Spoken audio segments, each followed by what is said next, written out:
hano ntogerera mulina pressure gyemwataddewo ekiro ne pressure gyemuli mukuteekawo.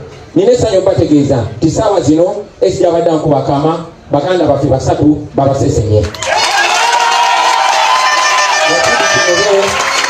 Babasesenye mujjira.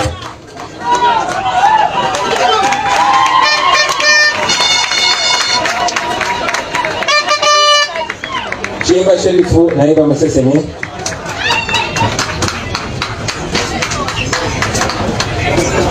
Onubongole family yosi yakavano kubanja ne bano baganda baffe nengera gumulimo zibunyo naye toli akupolisi atusalamu. People power, power power. Assalamu alaikum wa rahmatullahi wa barakatuh. Elinya ezekinobe Rashid nawambibwa olunaku lwa Mande essaawa 4 ez'ekiro. We baatwala twatuuka nakamutegeera nga tuli ku Ekamoota twakyamiranga kudda Ekamoota ne baŋŋamba teeka omutwe ku mutebe.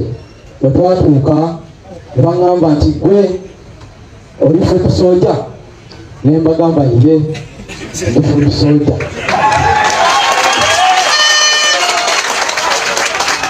Era ekyo kyankubirawo emboko yasooka mu kigere bamwe wasooka webake soka batinkuba mu kino ekigere ekyasooka. Kakati bamala ne baŋŋamba ebawandika ebinkwatako byenyina byanzika nationality ne banserengesa ku madaala ne bansuza ku mpingo. Tebanzikiriza kweta bana basibe balala. Kati enkeera ku makya bakira banzije banza ku madaala awula zibazingira ssaawa 4 bampita bantwala mu Kalungu Mutaata. Kusanga saasoma nnyo bintu bya Luzungu naye bakubirayo embogo bakubuuza ebibuuzo nga woyogera. Kati naye nagenze n'essimu ya Saadi mukwano gwange bali bamusibye. Essimu ya Saadi eyo yankubye embogo nyingi nnyo nga bambuuza password Saada nga sigimanyi. Bamala ne bambuuza muzzaako ki ne mbagamba kino gye tuzzaako. Ne baŋŋamba principal mumanyi konze ye bambuuza yaani olw'okutya okungi taata nasaateekako kya pulezidenti nabagamba honorable Robert Kyagulanyi Ssentamu. Ekyo ate batoka banzizaawo ne bankuba ey'okubiri mu kigere. Omulundi ogwaddako ne bangira engalo zino ziraba zino taata ne banteeka wansi nenfunye ekikonde laikinga. Olunaku olwaddako ndoza bantu basanga munaana navaako ssaawa nga 11.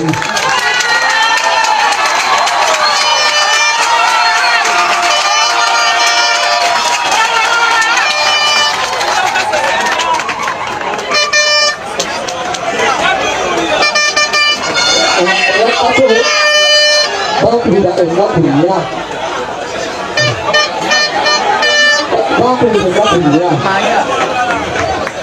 olunaku olwasembayo bankwasa akazitu nga kaliko kilo 6 eno n'eno kilo 6 esiri mukulu wa jimu naye kaliko sigisite eno n'eno sigisite ne bakankwasa basakulira ku makya ne bakankwasa bakasaawa 7 ne bampita bangange n'endya akawunga we nakomawo ne bankwasa ne banguza pressure eyo kuva ssaawa 8 paka ssaawa 12.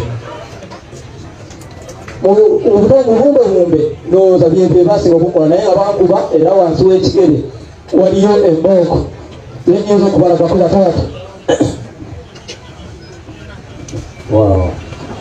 Kansabe basebo ne banyabo mulaba ebikolobero bye bali mukola naye ndowooza kansabe yenyinza n'okwogera kwange kayabula watutire esaawa zino waisa tokotwale makono gumukole nasazakono Olutalo galuti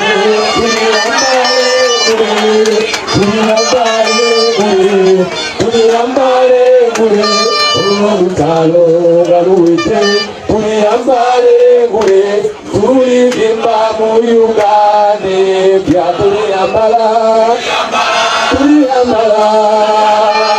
engule zimasa asa olutalo galuti tuliyambale ngule tulivimba mu Uganda bya tuliyambala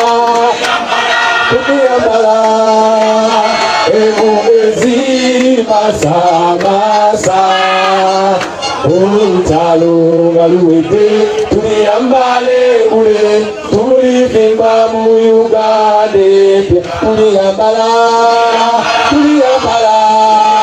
emulezi masamasa olutalo nga luwedde balumbye ekitebe bagenda kugamba mbu abeni UP of course bakitandise dda ndebadde ne military attires nga bayitraininga kati bino byonna tewali mubaka wa parliament yali agambye mu 7 nti ekizibu kyaffe kukyusa semateeka kukyusa UPDF act era naye tomuyita Mujega is targeting members of National Unity Platform ekisooka agenda kuba framingako abasinga ebisango nti bayekera nga balumba ekitebe wuliriza ebigambo byange. Is there anything wrong with what members of parliament of VNRM did mukokasi yabo anti kati nkugambye ani yakigamba mu 7 nti ekizibu kya Uganda genda kutandika kutinkula constitution ku bizibu ebiriwo so you should learn eno balumba kitebe kya NUP baplantinga obe baplantinga ena agamba bano batraininga bayekera ena akyusa semateeka. Who told mu 7 our biggest problem is to amend UPDF act if I may ask.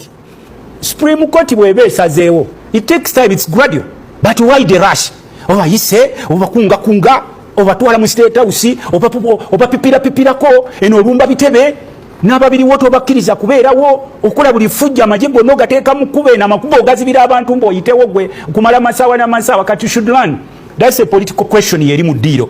Nemwe mugitwala eri okugamba nti ayisa ababaka be okubatika emiguguje.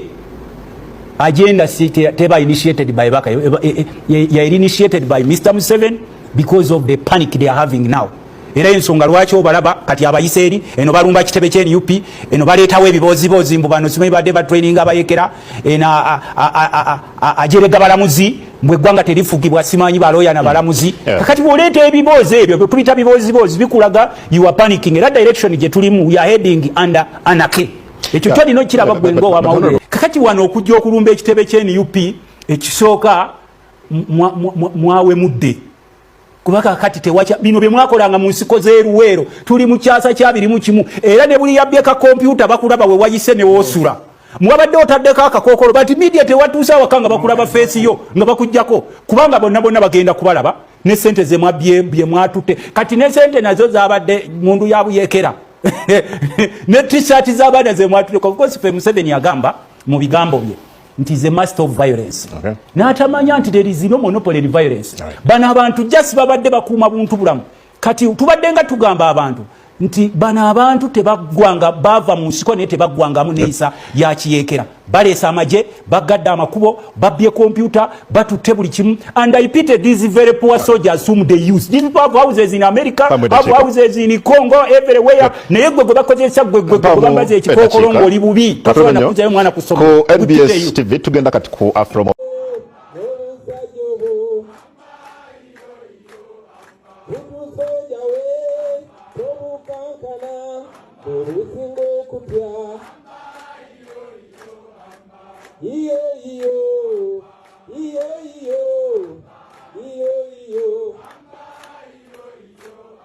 People power, our power, NUP, everywhere. Katonda mulungi akaseera konna webukedde ku machaga leero nga balengera ebiseregende bya loole emmotoka ezitisse abavubuka oba amaje okuva mu Rwanda nga bayingidde Goma Congo nga bavubuka bano bonna boogera Lunyarwanda era buli omu yeebuuza kye kigenda mu maaso. Kagame ku luno tatidde era ebyokwekweka byavuddewo n'okwekereza buli kimu obujulizi bonna mu kaseera kano amaje kati ayiwayo mayiwe Majiga judde Goma bawambye zi hotelo zizo nazo neziri mu Goma awo wonna bajjudde mu Goma amajiga Rwanda nenga ne mukaseera kano nga ne TV zo nazo nokwetolola Europe zitandise okwebuuza kye kiddako M23 kichezaako kuba kati bali stuck bali mu kibuga wakati amaje bali outnumbered. Kagama aweereza amaje nago digatuse bulungi kuba M23 waliwe bali roadblocks olw'obungi oba South Africa bwe yakoze kati wulira TV eze Europe bishire zibuuza kuba M23 rebels have said they are no longer interested in taking more territory from the Democratic Republic of Congo. After olutalo lw'amaanyi olwatutte aba M23 lukaga lulambo kubanga balizira kumwa UN ekyakola olutalo lw'amaanyi ekyali ku lutalo lw'amaanyi olw'okunganya zimayiti eziri ku street zireme kuwunyirira abantu n'okuba nga baziteekamu ekitiibwa zitwalibwe abamu baddizibe bazadde baabwe kuba abamu bambi baana nzaalwa y'omwo okitegeera abaabuzibwabuzibwa abatamanyi kikyakukola. Abola Julius Malema naye alinye ku nkandaggo agambe neeyisa Kagame gye weeyisirizaamu eri pulezidenti waffe apaana eyo nkyamu tetujja kugikkiriza. Tumanyi pulezidenti waffe musajja mukwata mpola, musajja mukkakkamu, naye anteera ku kikukwatagana n'amagye ga South Africa okubanga amagye go gassa agaffe tugenda kisasulira oba mugenda kukisasulira. Tekigenda kukoba bwe kityo. Tetugenda kugenderera ku bigambo byo Kagame, tetugenda kukkiriza kugendera ku ntolizo Kagame. Apaana endiba ya South Africa tugenda kulumba, tugenda kukola weekiriwo, tugenda kukola weekiti.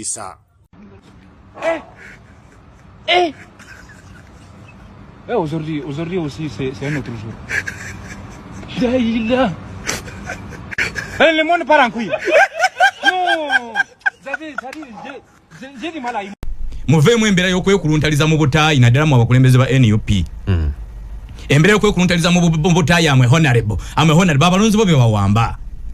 Mujjemu muteeke mu butu simuteeke mu lugabire mukeko ground kutendekere ya abavubuka abali loko mubateeketeke ekyokola honale baberenga ali kumbaga bwati olukwata akazindalo okwogera bamulekanire bakubenduulu bamubanja abantu oyadduke constituency agifulume gemagezi go wadde muna agenda okukikolera emyezi egi nga tekyaliyo NRM akawansi ku ground kunonya kalulu nga bonna beesibye Kampala ate by the end of the day bagenda kutaaka lokanonya. Kino kyo olowooza nti kinayamba abantu okulekerawo okubozebwa. Yes, ye solution. Kubanga solution zandibadde bbiri. Solution esooka bano okuteekawo defiance ya tear gas. Tubaagala tubanuna ku parliament tear gas anyooke. Nembooko. Bawambye n'abalala. Ate ekyo nakyo kirungi. By the way nze nali njagala nnyo omusajja ono Kano Besigye. Yali alina ekintu kyaguluminga mu bantu. Kiriwo. Eyali omukulembeze wa Palestine Yasser Arafat. Israeli yali esimbye ku Palestine akanyaga. Nga bapirisitu beekugunga.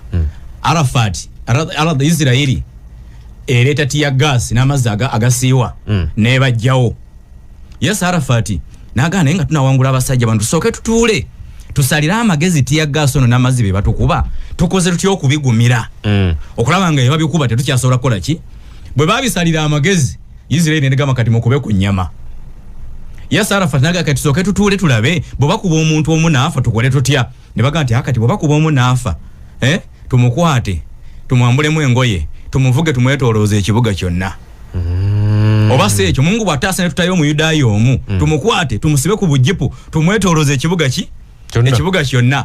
Kyali kyekimu ku bintu ebyateekawo embeera Israeli ne kakkana ne Palestine. Ne bagenda ate mu lutalo kati luno lwadde nkuba nkukube mundu ku mundu. Okitegedde kakati NUP balina okutuula mu mbeera eno eriwo bakole strategy. Laga nti kino kyo tukikomeza.